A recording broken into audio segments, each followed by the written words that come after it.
Est-ce que vous êtes déjà demandé qui a inventé l'école? Qui a créé ce concept, vous savez, où les enfants se sentent torturés, en tout cas certains enfants, pas tous, se sont sentis torturés. On va parler de tout ça aujourd'hui. On va se demander, on va surtout réfléchir en fait à est-ce que l'école nous garantit la réussite qu'elle prône? Avant de commencer, n'hésitez pas à vous abonner si ce n'est pas encore fait. Activez la cloche aussi de notification pour ne pas manquer les prochains épisodes. Et je rappelle en fait que toutes les définitions, tout ce qu'on va dire en fait, les sources sur lesquelles on va se baser pour cette vidéo sont en description. Donc vous pourrez les consulter en description. Et prenez place, c'est parti.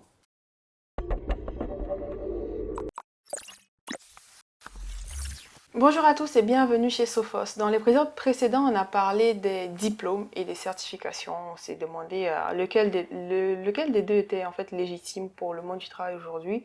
Et on a conclu qu'en fait, ça dépend vraiment de ce que vous recherchez. Donc, allez regarder la vidéo et commentez. Faites-vous une petite idée et puis on aime bien lire vos commentaires. Donc, n'hésitez pas à nous écrire à ce sujet. Et aujourd'hui, en fait, on va parler, comme vous l'avez vu au début de la vidéo, on va discuter autour de la question, est-ce que l'école garantit la réussite qu'elle prône? C'est ça. Donc, c'est la question qu'on va aborder aujourd'hui. Et je pense qu'avant de rentrer, on aurait pu discuter directement de la question, mais c'est bien de savoir ce que c'est que l'école déjà, définir l'école, d'où ça vient en fait, comment l'école a été créée.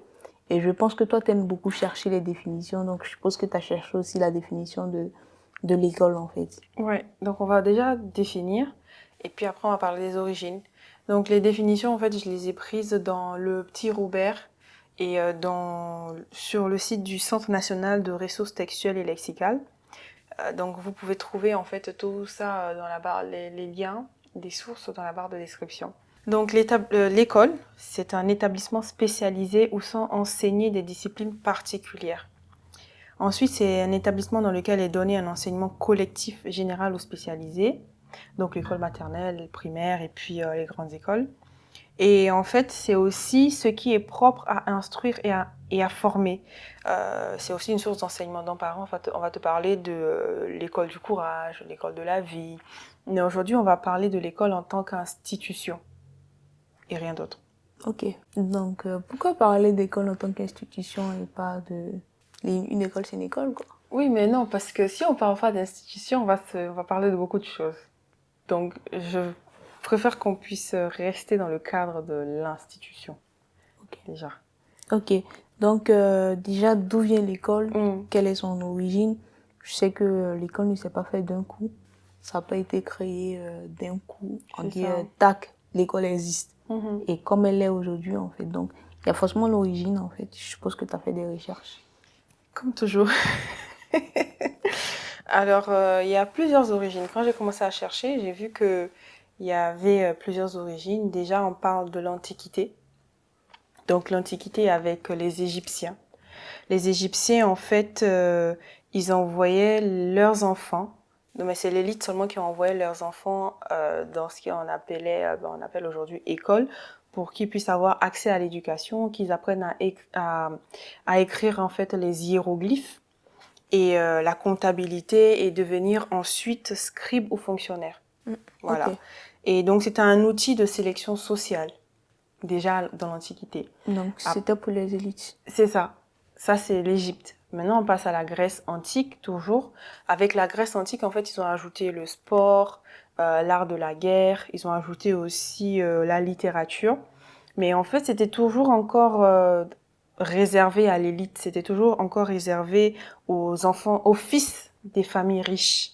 Ok. Et ce qui était ironique, en fait, c'est que dans ces écoles-là, des fois, c'était les esclaves instruits qui apprenaient aux enfants. Donc, l'école était encore un lieu de privilège et c'était pas un droit D'accord. à ce moment-là. Donc, tout le monde ne pouvait pas aller à l'école. Fallait être dans une famille assez aisée, en fait. C'est ça, parce que tu es censé être introduit en tant que scribe ou devenir fonctionnaire, faire partie de l'élite, quoi. Ok. Et c'était réservé aux garçons. Là, on a parlé de l'Antiquité, de la Grèce, des Égyptiens, mais là, on va revenir en France, parce que tout ce que je vais dire à partir de ce moment-là, c'est l'école en France et pas dans le monde entier. Donc, en 789, on a Charlemagne. En France, on pense que c'est Charlemagne qui a, bon, certains, je dis pas tout ça, qui a inventé l'école, mais en fait, c'est pas lui, parce qu'il était analphabète, il savait pas lire, il savait pas écrire. Et donc, il s'est juste dit que ce serait bien que mon empire il puisse avancer et que on puisse voilà commencer à créer des têtes et tout. Donc, il décide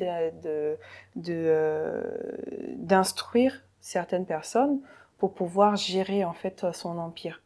Donc, vu que lui sait pas lire et sait pas écrire, il fait appel à un moine savant, donc Alcuin, qui va l'aider à enseigner aux enfants pour pouvoir gérer son empire. Donc on va dire qu'il a introduit la notion d'aller à l'école. Voilà, il a introduit la notion d'aller à l'école. Et donc après ça, on passe en 1200 avec un roi qui s'appelle Philippe Auguste, qui a inventé l'université, la première université à Paris. Voilà, première université à Paris. Et donc l'enseignement devient plus structuré, mais c'est un enseignement qui est dirigé par l'Église, totalement. Et l'école en fait devient obligatoire à un certain moment, vers le 19e siècle, où ça commence à vraiment changer. Il y a la loi Guizot qui entre en ligne de compte en 1833, où on décide, en fait, on impose aux communes d'ouvrir une école primaire dans toutes les communes, quoi. Et le grand tournant, ça va être avec Jules Ferry, qui est un homme politique français, qui a été ministre plusieurs fois.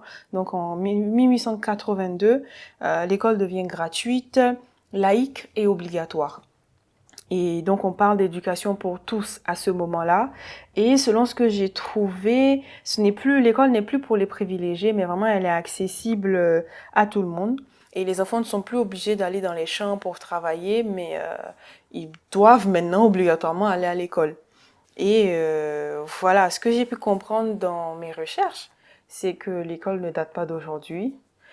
D'ailleurs, quand tu cherches, on te dit, on ne sait pas vraiment où est-ce que ça existe. Ça a commencé à exister, mais on te cite un peu certains endroits où il y avait des communautés qui apprenaient des choses aux gens.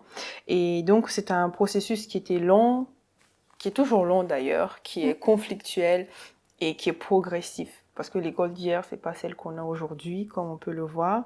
Et l'école n'a pas été créée en un jour, ni par une seule personne.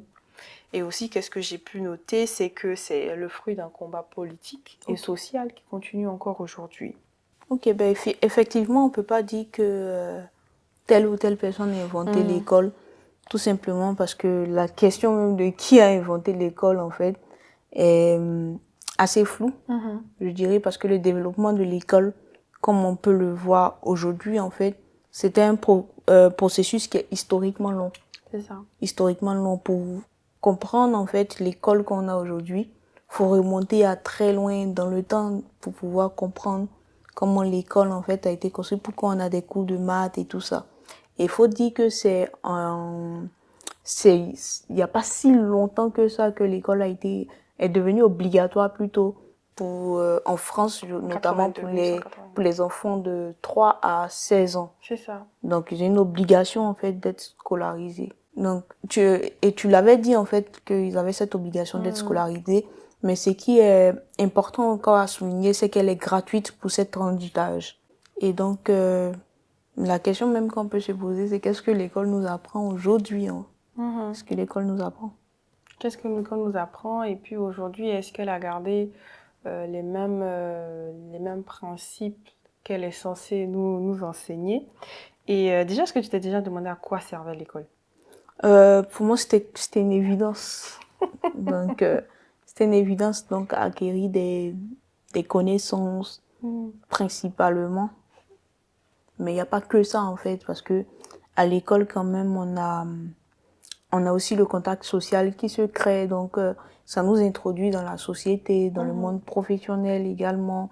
Il y a un sentiment d'appartenance, en fait, en allant à l'école quelque part. Il y a aussi le fait que il y a des compétences qui sont pas des compétences techniques qui sont aussi développées à l'école, même si on les voit pas instantanément, en fait. Par exemple, le travail en équipe. À chaque fois qu'on te demande de travailler en groupe, tu vois que c'est pas si facile que ça, mais quand tu arrives en entreprise et qu'on te demande de travailler en équipe, tu te rappelles parfois en fait de tes travaux de groupe et c'est Mhm. plus ou moins pareil, mais à un niveau plus avancé, je dirais, mais ça te prépare. Le fait que tu aies déjà travaillé en groupe C'est ça. te prépare à travailler en équipe. Donc, l'école apprend aussi des soft skills. On ne dit pas ça, mais moi, je pense que l'école apprend des soft skills. Ok, ce que tu as dit, c'est vrai ce que tu dis. Et, je suis d'accord que l'école t'apprend à développer ton cerveau, t'apprend à réfléchir, t'apprend à analyser les choses autour de toi, à résoudre des problèmes. Ça te prépare aussi à la vie, techniquement, même s'il y a certains aspects qui sont pas appris à l'école, mais quand même, ça te prépare un petit peu à appréhender certaines choses.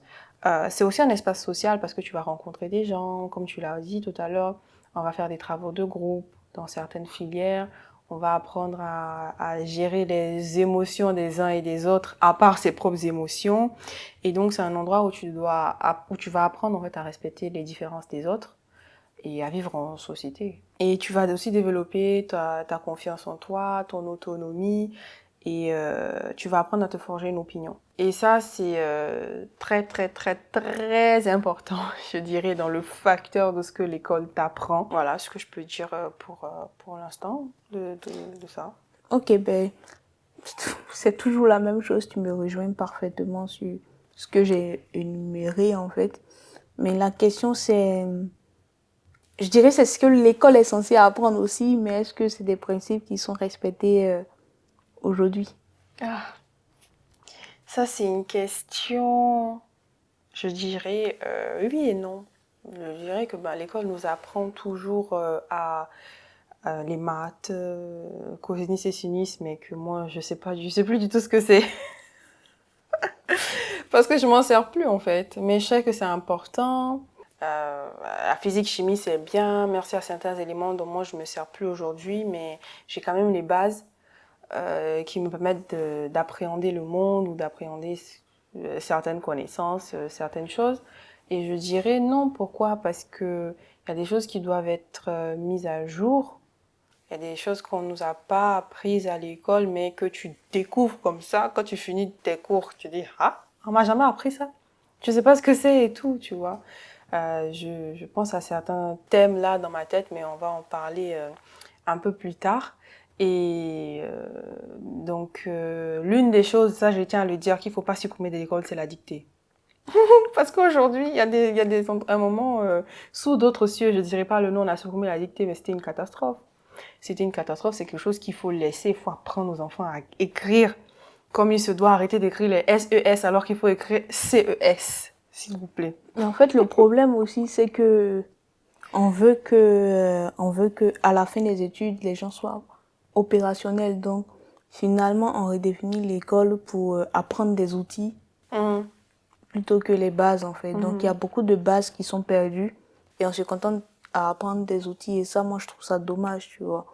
Aller au fond des choses, comprendre, en fait, le fond des choses, pour moi, ça reste important, en fait. C'est pour ça, je, quand je parle de la question de réussite professionnelle, par exemple, dans le cas professionnel, je dirais pas qu'il faut aller à l'école uniquement pour réussir professionnellement parlant, en fait.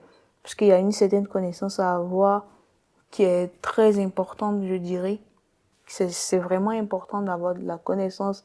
C'est vraiment important de connaître le fond des choses et tout ça. Aujourd'hui, tu fais des recherches sur l'école. Ça, c'est pas grand-chose, mais ça te permet d'animer des discussions. Mmh. Donc, dans le monde professionnel, en communication, si tu dois faire une communication sur l'école, c'est là que tu vas aller chercher. Mais si tu n'as pas de communication sur l'école, tu vas pas aller chercher. Donc, tu me diras que c'est pas tellement important, mais c'est important parce que ça te permet aussi de vivre en société, de pouvoir animer des discussions et tout ça. Donc, le fond des choses est vraiment important pour moi. Et c'est ce qui est beaucoup supprimé de plus en plus parce que on parlait même de ça quand on discutait avec Jemima, du fait que on veut des gens qui soient opérationnels. Mais quand on passe le volet être opérationnel, en fait, finalement, on manque certaines connaissances qui peuvent être utiles certes pas pour travailler, mais qui reste importante pour moi, tu vois. Mais en fait, par rapport au principe même, pendant que tu parlais, je pensais, il y a un principe que je pense qui s'est dégradé au fil des années. J'étais pas là à l'époque d'avant, mais je pense que le taux d'harcèlement n'était pas le même que celui qu'il est aujourd'hui. Et que dans les écoles d'avant, certes, c'était un peu plus dur et tout par rapport aux enseignements, aux méthodes d'enseignement, mais le taux d'harcèlement qu'il y a aujourd'hui dans l'école, les élèves se font harceler, les professeurs et tous les enseignants, euh, ça a totalement changé, hein, tu vois. Comme on parle de principe et je pense à ça, donc j'ai voulu le dire. C'est vrai qu'on a Mm. parlé d'enseigner, de dicter et tout ça, des mathématiques, mais le volet social aussi C'est compte, vu censé être que, un lieu de sécurité aussi, voilà. et puis on entend beaucoup de choses. Telle personne a fait quelque chose à telle Ben autre. oui. Et oui, il y a beaucoup de meurtres, hein, Mm. beaucoup de meurtres, beaucoup Bon, de je voulais d'autres pas dire le choses. mot, mais bon, Voilà. tu l'as dit à ma place, mais voilà quoi. Donc, si on peut revenir du coup à notre question de base, qui Mhm. est est-ce que l'école nous garantit la réussite qu'elle prône? Donc, avant de répondre à cette question, déjà, on va définir la réussite. Ce Mm. que c'est que la réussite, parce que la réussite, bon là, réussite professionnelle. Ce que c'est que la réussite professionnelle pour moi ou pour toi, la définition de la réussite tout court, hein, c'est que je l'ai trouvé toujours dans le dictionnaire Robert, c'est que ils disent que c'est avoir une heureuse issue, un bon résultat et du succès. Donc ça, dans les faits, c'est ce que réussir veut dire. Mais si on parle de réussite professionnelle, c'est quelque chose qui est très subjectif. Et ça dépend vraiment de chacun, de moi. Moi, ce que je considère comme étant une réussite professionnelle. Toi, tu as ton avis. Ceux qui nous écoutent aussi, ils ont leurs avis. Donc, c'est vraiment au cas par cas. Ce que c'est que la réussite, c'est au cas par cas. Je suis complètement d'accord, hein. Mm. Parce que quelqu'un peut te dire, je suis allée à l'école, je travaillais, j'ai choisi une filière, mais je considère pas que j'ai réussi, en fait, finalement, parce qu'il n'a pas atteint l'objectif qu'il voulait, en fait. Il y a certains qui te diront, j'ai tout ce que je voulais avant, Mhm. mais je me sens pas dans la réussite professionnelle, en fait. Donc, c'est vraiment du cas par cas et c'est assez subjectif. Ce que tu dis, c'est vrai. Et je dirais aussi que l'école n'est pas le seul moyen par lequel on peut réussir. On peut réussir aujourd'hui par le talent, par les compétences qu'on a, les habitudes personnelles qu'on a. Et il y a tout plein de facteurs qui sont innés à chacun d'entre nous qui peuvent nous mener à la réussite, quoi. Ouais, c'est sûr, en fait, mais on voit que dans certains cas, le talent ne suffit pas. Oui. Parce que parfois, il y a certains qui se disent, bon, j'ai pas besoin d'aller à l'école et tout ça, j'ai pas besoin de me former parce que je suis talentueux. Et c'est là où il y a une erreur finalement. Et il y a plusieurs exemples qui me viennent. Désolé, c'est des exemples de football qui me viennent là maintenant. On peut parler de Ronaldinho, tout le monde connaît Ronaldinho, comment il était très très très bon dans les dribbles et tout ça. Mais le problème de Ronaldinho, c'est il n'était pas discipliné. Et on voit aujourd'hui il a 45 ans, mais il n'a pas une longue carrière du tout Ouais. en fait. Alors que Ronaldo est toujours en lice. Voilà, donc il n'a pas eu une très bonne carrière parce qu'il n'avait pas une bonne hygiène de vie en fait. Et ça fait que son talent n'a pas été suffisant pour le mener. Je me rappelle qu'une fois on parlait du fait que il a été en prison et tout. Tu te dis un grand footballeur qui était très talentueux, qui n'arrive pas à joindre les deux bouts, tout simplement parce qu'il n'a pas été discipliné. Il a utilisé que le talent. Allez, je vais au stade comme je suis, un peu comme venez comme vous êtes, sans dire Ouais. trop de détails par rapport à la marque. Il venait comme il était en fait. Mm. Et ça, c'est pas suffisant. Il y a aussi l'exemple de Eden Hazard, qui était un Ouais. joueur très très talentueux, qui, euh, qui était à Chelsea. Et au début, en fait, on voyait son talent. Il s'exprimait sur le terrain. Tout se passait bien pour lui et tout. Il brillait. Et au moment où il a accompli son rêve d'aller dans son club de rêve, qui est le Real Madrid, il arrive là-bas et hop là, c'est blessure sur blessure. Il n'a rien fait au point d'arrêter de jouer. Il a pris sa retraite très tôt en fait. Mais pourquoi ça s'est passé ainsi? Parce que au départ, le talent suffisait pour lui. Mais le talent, en fait, il est bon qu'à court terme. Il ne permet pas d'assurer une certaine longévité dans le sport. Il faut aussi la discipline qu'il n'avait pas. Il refusait de s'entraîner Et au bout d'un moment, qu'est-ce qui s'est passé? Son corps a relâché. Son corps, en fait, il a payé tous les efforts qu'il n'a pas fait au début parce qu'il pensait qu'il avait du talent. Mais ce sont des exemples négatifs du talent qui ne suffit pas. Mais il y a des gens aussi qui qui n'étaient pas forcément très talentueux, qui n'avaient pas le talent de Ronaldinho. On peut parler de Ronaldo, par exemple, tu as cité son nom tout à l'heure, qui joue encore à 40 ans. Mais c'est sa discipline, sa rigueur qui a permis qu'il soit aussi performant jusqu'à cet âge-là et qui continue de marquer plus de 30 buts par année, en fait, bien qu'il ait 40 ans, quoi. Parce qu'il était discipliné, il suivait son hygiène de vie, il ne mange pas n'importe quoi, il ne boit pas n'importe quoi. Beaucoup de rigueur dans son travail, en fait. C'est un joueur qui est complet, qui a marqué plus de 100 buts de la tête, du pied gauche, du pied droit, qui a marqué beaucoup de coups francs et qui est le meilleur buteur du monde. Mais pour arriver, en fait, à ce stade-là, il faut une certaine discipline. Même si on n'a pas le talent, on peut parler de Messi aussi, qui a une bonne longévité dans le sport, qui est toujours aussi performant. Il n'y a pas longtemps, il a marqué un coup franc à la Coupe du Monde des clubs. Mais marquer un coup franc à son âge, c'est un délice de le voir jouer aussi actuellement, malgré il est assez âgé, parce que en plus du talent, il travaillait. Et c'est pas quelqu'un qu'on pouvait dire, il était dans les boîtes de nuit, tout le temps en train de faire la fête, en fait. Il avait une discipline. Donc, le talent ne suffit pas. Il faut une certaine discipline, en fait, pour continuer à avancer. Il faut quand même se former, en fait. Mais oui, après, je dis pas que le talent à lui seul suffit pour réussir. Il y a même si on parle dans le monde de l'influence, tu as des personnes qui ont commencé avec leur talent, mais après, elles ont dû aller apprendre certaines choses, se former pour pouvoir perdurer dans le jeu, quoi. Donc, ok, ton talent, c'est bien, mais après, faut aller travailler derrière. C'est comme, il y a des femmes au Togo, donc là, on les appelle les nanabens du Togo. Et c'est des femmes qui, pour la plupart, n'étaient pas du tout instruites, elles savent pas lire, savent pas écrire, mais elles ont excellé, en fait, dans le commerce de wax hollandais. Et en fait, on les appelle Nana Benz parce que Nana, c'est affectif pour dire maman, et Benz parce qu'elle se baladait en Mercedes-Benz.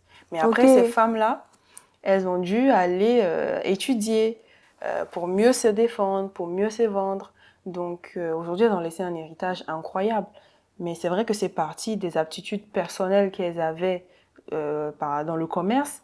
Mais derrière, au bout d'un moment, si tu sais pas lire, tu sais pas écrire, soit tu fais comme Charlemagne, tu prends un moine avec toi et qui te suit partout, qui parle à ta place, soit tu vas te former toi-même. Et même les influenceurs, au bout d'un moment, ils sont obligés d'entrer dans une agence, bon, obligés, c'est un gros mot, mais ils sont un peu forcés, en guillemets, à entrer dans une agence de communication, d'influence, pour qu'ils puissent gérer, en fait, leur image et le talent qu'ils ont. Les recadrer un petit peu à chaque fois. Donc, voilà. C'est bien l'école. Il faut aller à l'école, si on peut. Malgré son talent et ses aptitudes. Au contraire, ça t'aide à te bonifier. Je pense que ça t'aide à te bonifier. Donc, vu que là, on parle de diplôme et toutes ces choses-là, donc la question aussi que je me pose, c'est même si j'ai réussi sans l'école, bon, on a un petit peu répondu, mais est-ce que je dois obligatoirement aller à l'école pour me donner une certaine légitimité dans ce que je fais ? Pour répondre à cette question, je pense que c'est une question qui est très simple à répondre. En tout cas, moi, pour ma part, c'est que il faut faire la différence entre aller à l'école et se former. Donc, le plus important, c'est pas tant aller à l'école, mais c'est se former, en fait. C'est-à-dire qu'on ait réussi ou pas, c'est de se former parce que la formation, c'est quelque chose qui est vraiment important, qui permet de se perfectionner, de perfectionner son art, de continuer à apprendre. Et il y a quelque chose que mon père me disait quand j'étais toute jeune. Il disait en fait que le cerveau, c'est le contraire de la pile. Parce que la pile, plus tu l'utilises, plus elle s'use. Et le cerveau, c'est tout le contraire en fait. Dans le sens où, quand tu ne l'utilises pas, il s'use en fait. Donc le fait d'aller se former permet de garder aussi ton cerveau actif en fait. Donc le plus important c'est pas d'aller à l'école, mais c'est de se former. Même si j'ai réussi en fait, la formation reste tout autant importante quand même. Et imagine-toi, aujourd'hui, je réussis. J'ai de l'argent, mais j'arrive même pas à placer 2 mots face à d'autres personnes. Je vais à des conférences, à des réunions, je peux pas parler d'un autre sujet, en fait. C'est terrible quand même. Donc, c'est important de s'informer et de se former. C'est ça. Voilà. Donc, si on peut revenir maintenant à la question, l'école garantit-elle la réussite qu'elle prône? Déjà, je suis d'accord avec tout ce que tu as dit avant. Oui, je dirais toujours il faut prendre le chemin de la formation, hein. Au bout d'un moment, si tu vois que tu as certaines aptitudes et que tu sais que te former va t'aider, ben fais-le, hein. Aptitude ou pas aptitude, que tu as envie d'apprendre, apprends. C'est la connaissance, on finit jamais d'apprendre, on en a toujours besoin. Donc, est-ce que l'école nous garantit la réussite qu'elle prône? J'ai longuement réfléchi à cette question et on en a longuement débattu. Donc déjà, pourquoi on pose cette question? C'est parce qu'à l'école, on va à l'école, on nous dit, en tout cas les enseignants, oui, il faut bien sûr les cours, parce que vous allez réussir et tout. Même nos parents nous ont dit, il faut que tu ailles à l'école, comme ça tu vas réussir demain et tout ça, tout ça. Et donc, selon moi, je pense que l'école ne garantit pas en fait la réussite qu'elle prône, tu vois. Elle garantit pas la réussite qu'elle prône parce que je pense que c'est super d'aller à l'école, c'est bien. Je suis allée à l'école et c'est super. Aujourd'hui, je peux faire des choses que si j'étais pas allée à l'école, j'allais pas pouvoir faire tout court. Donc ça m'aide dans mon parcours de tous les jours et c'était des années que j'ai énormément appréciées. Mais je pense qu'aussi dans les faits, il y a certains enseignements que si on m'avait appris à l'école, j'aurais j'aurais pris d'autres décisions dans ma vie. Voilà. J'aurais pris d'autres décisions dans ma vie. On nous apprend pas ce que c'est que les impôts, on nous apprend pas à négocier un salaire, on nous apprend pas la réalité du chômage.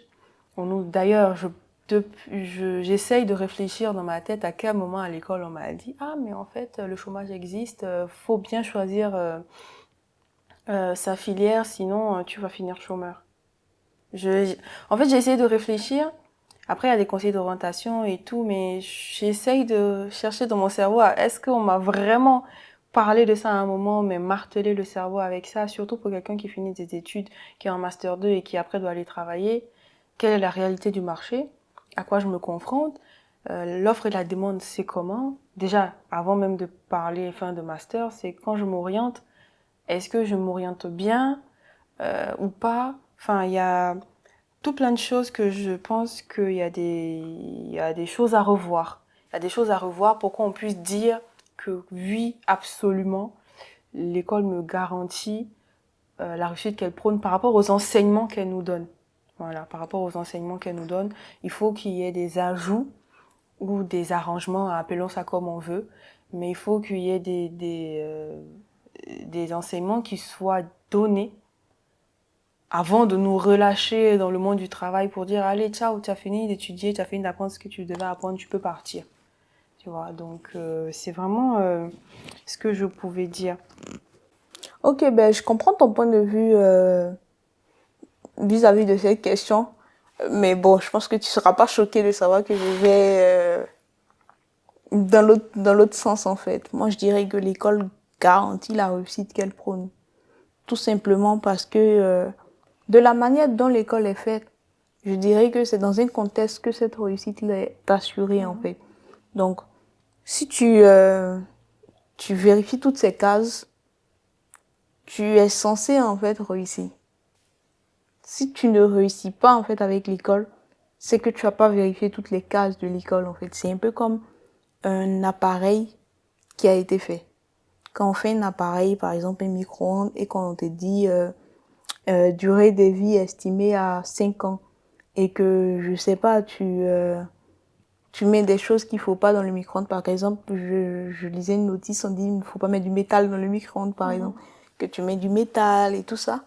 À la fin, en fait, tu verras que ton micro-ondes n'aura pas la durée de vie qui est demandée, en fait, tout simplement parce que tu n'as pas suivi. Mais est-ce que, parce que le micro-ondes n'a pas eu cette durée de vie-là, c'est dû au micro-ondes ou c'est dû à ton utilisation du micro-ondes? Donc, on partira sur l'utilisation du micro-ondes, tu conviens avec moi? Sauf si le fabricant a mal fait sa chose. Ça peut arriver, mais si on parle de ce principe, en fait, on partira de l'utilisateur du micro-ondes. Donc, je pense que peut-être là où l'école pêche, c'est qu'il y a personne, en fait, qui s'assoit pour dire, voilà comment utiliser l'école. C'est peut-être là où l'école pêche. Et là, c'est le devoir des parents aussi, de dire comment utiliser l'école, comment l'école peut garantir la réussite qu'elle prône, en fait, dans ce contexte-là. Et il y a beaucoup, je suis consciente qu'il y a beaucoup de facteurs. Il peut y avoir des facteurs sociaux qui rentrent en compte, qui font que beaucoup de personnes n'arrivent pas à réussir à l'école. On a vu par exemple Yvon qui devait beaucoup travailler. N'hésitez pas à aller voir son interview sur Eureka Talents d'ailleurs, qui devait beaucoup travailler finalement, qui a décidé d'aller faire de la cuisine, qui était sa passion, où c'était un peu plus facile encore pour lui. Donc, il y a certains aussi qui doivent travailler en parallèle et qui sont obligés finalement de se tourner vers l'alternance, parce que l'alternance a permis à beaucoup d'étudiants justement d'être un peu plus à l'aise en fait. Donc, c'est vraiment trouver ce facteur-là qui va t'aider en fait à réussir. Mais de la manière l'école est faite et du principe, les principes qu'on a dit, on a cité tout à l'heure, le fait d'acquérir de la connaissance, on acquiert de la connaissance à l'école. C'est ça le plus grand principe en fait. On acquiert de la connaissance à l'école. Est-ce qu'on apprend un métier? On apprend un métier à l'école de manière théorique, beaucoup plus à la fac. De manière pratique quand tu vas dans les stages en entreprise et tout ça. Donc, quelque part en fait, l'école dans son contexte garantit cette réussite-là. Mais c'est à nous de faire notre part. Là, tu parlais du fait que on n'a pas parlé de chômage ou bien de l'ouverture des marchés et est-ce que le métier est saturé plutôt ou pas en fait. Mais ça dépend de notre orientation. Comment on cherche l'information et c'est pour ça que vous devez vous abonner à Eureka aussi pour trouver la bonne information, pour savoir si un secteur, un métier vous convient ou pas en fait. C'est pas tant l'école qui te dira en fait si le métier te convient parce que le choix du métier, c'est un choix qui est personnel.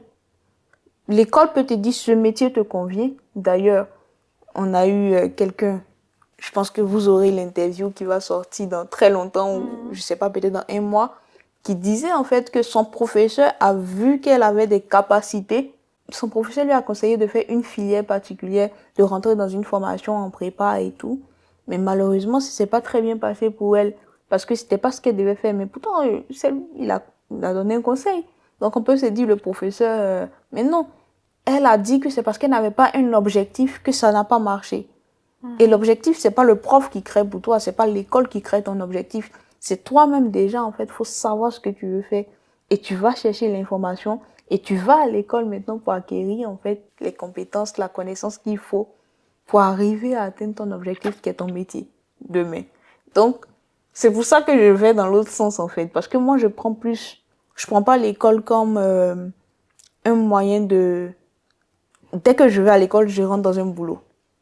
Tu vois, aujourd'hui, avec les écoles qui sont très chères, c'est normal qu'on pense ainsi, en fait, de se dire que je vais à l'école parce que je veux un boulot, donc je vais à l'école, je claque 10 000 euros chaque année pour pouvoir à la fin ne pas sortir en travaillant, quoi. Je peux pas claquer 10 000 euros et puis ne pas travailler. Tu claques les 10 000 euros et soit t'as pas de travail, soit, enfin, le salaire est même pas conséquent. Voilà, donc, il y a beaucoup qui disent ça, qui finalement, ils payent un boulot, qui payent leur formation à l'école dans le but de payer un boulot, en fait. De se dire, ma formation va me garantir un boulot, donc je paye très cher, parce qu'à la fin, je ne veux pas chômer, en fait. Mais, dans les faits, c'est pas ça. C'est le discours des grandes écoles en France. Certaines Mais grandes écoles en France. pourtant, c'est pas ça. Oui, sur ton CV et tout, quand ils vont voir le nom de l'école, tu auras un boulot directement. Mais en fait, c'est là où je te disais que l'école, ceux qui sont devant, en fait, surtout les grandes écoles, pêchent en cela. La fac n'a jamais garanti de boulot à quelqu'un, en fait. C'est sûr. La fac garantit une connaissance théorique. Et bon, c'est pour ça que j'aime aussi la fac. La fac garantit une certaine connaissance théorique. Et c'est à toi, en fait, de prendre cette connaissance-là et de faire sortir quelque chose derrière, en fait. De t'épanouir avec cette connaissance que tu acquiers. Donc, c'est un peu pour toutes ces raisons-là que je dirais que l'école garantit la réussite qu'elle prône parce qu'elle te donne la connaissance. Et normalement, avec la connaissance, tu peux pas rester sans réussir, en fait. La connaissance conduit toujours, quand elle est bien utilisée, à la réussite. Je suis d'accord avec ce que tu as dit, mais il manque quelque chose. Sinon, oui, je suis d'accord. Ce que tu as dit est dans les faits. On peut toujours améliorer, hein, de toute manière. Ben oui, dans les faits, si on suit tout ce que l'école nous dit, fais ci, fais ça, fais ci, fais ça, on est censé level up de manière ascendante, quoi. Donc, bon, oui, d'accord. Voilà, au moins je t'ai convaincu, toi, donc. En tout cas, dites-moi en commentaire ce que vous pensez de cette question-là. Ouais. Est-ce que pour vous, l'école garantit la réussite qu'elle prône? N'hésitez pas, en tout cas, à le dire en commentaire. Je pense que c'est fini. Voilà. Ou... Non, c'est pas fini. Ah ouais? Non, c'est pas du tout fini. Comment on fait quand on n'a pas les moyens d'aller de se payer des études?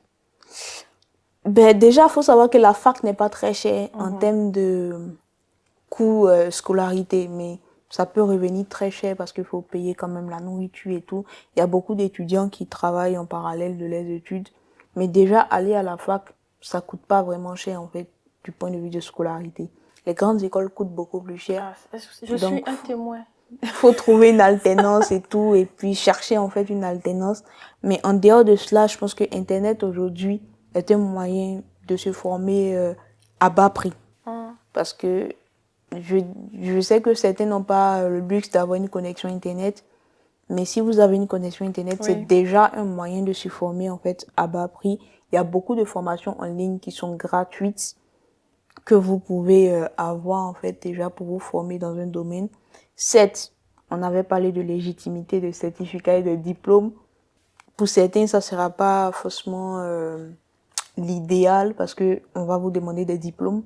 Pour d'autres, ça passera en fait. Si vous êtes aux États-Unis, le plus important, c'est la compétence. Malheureusement, dans le système français, on est sur les diplômes. Mais quand même, vous pouvez vous former gratuitement pour un domaine en fait.